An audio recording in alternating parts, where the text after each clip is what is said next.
Education for the students में आपका स्वागत है। जोहान वुल्फगांग डायबेराइनर का जन्म 1780 में और मृत्यु 1849 में हुई। डायबेराइनर त्रिक सन 1817 में डायबेराइनर ने समान गुणधर्म वाले तत्वों को समूह में व्यवस्थित करने का प्रयास किया। उन्होंने तीन तत्वों वाले कुछ समूहों को चुना एवं उन समूहों को त्रिक कहा। डाबेराइनर ने बताया कि त्रिक के तीनों तत्वों को उनके परमाणु द्रव्यमान के आरोही क्रम में रखने पर बीच वाले परमाणु का द्रव्यमान का लगभग औसत होता है। आइए इसे अच्छे से समझते हैं। इसमें पहला त्रिक है लिथियम का, सोडियम का और पोटेशियम का। दूसरा त्रिक है कैल्शियम का, स्ट्रांसियम का और बेरियम का। तीसरा त्रिक है क्लोरीन का, ब्रोमीन का और आयोडीन का। चलिए इसे आसानी से समझते हैं। आरोही क्रम का मतलब होता है बढ़ते हुए क्रम में। चलिए परमाणु द्रव्यमान निकालना सीख लेते हैं। परमाणु द्रव्यमान का सूत्र होता है तत्व की प्रोटॉन संख्या प्लस तत्व की न्यूट्रॉन संख्या। चलिए हम लिथियम का परमाणु द्रव्यमान निकालते हैं। हम इसकी प्रोटॉन संख्या और न्यूट्रॉन संख्या को प्लस कर देते हैं।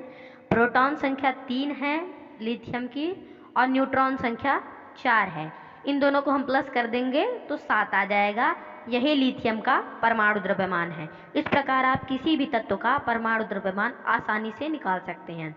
तो चलिए डायबेराइनर त्रिक की ओर एक बार फिर से हम डायबेराइनर त्रिक निकालेंगे। यहाँ पर हमें सोडियम का परमाणु द्रव्यमान, लिथियम का परमाणु द्रव्यमान और पोटेशियम का परमाणु द्रव्यमान दिया हुआ है। तो चलिए देखते हैं। डाबेराइनर त्रिक के अनुसार यदि हम पहले और तीसरे तत्व को प्लस कर दें और उसे 2 से भाग दे दें तो जितना आएगा, जो संख्या आएगी, वो बीच वाले तत्व का परमाणु द्रव्यमान होगा। उसके आसपास भी आ सकता है, थोड़ा सा पॉइंट में कभी कभी करेक्ट भी आया।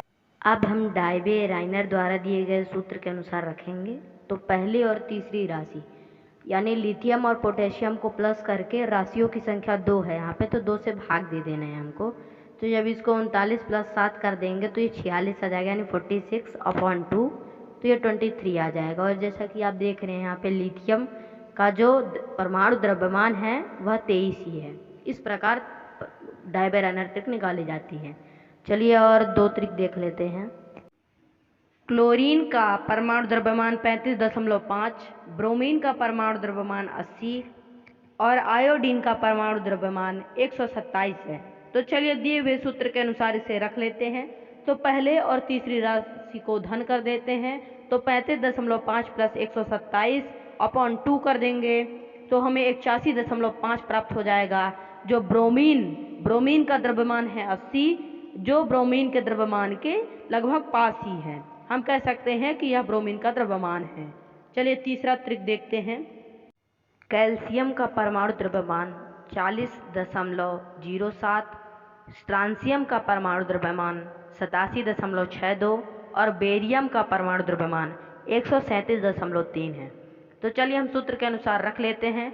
तो पहली और तीसरी राशि का धन कर देंगे, यानी 40.07 + 137.3 करके उसको 2 से भाग दे देंगे।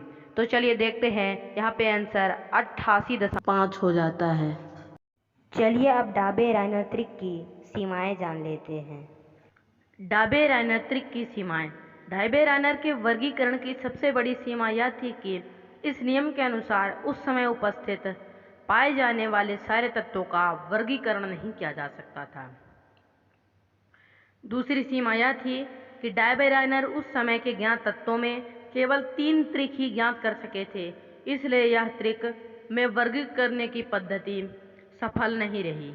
अगर आपको हमारा वीडियो अच्छा लगा होगा तो चैनल को सब्सक्राइब जरूर कीजिएगा और बेल आइकन भी प्रेस कीजिएगा, जिससे हमारे आगे आने वाले वीडियो सबसे पहले आप तक पहुंच सके। धन्यवाद।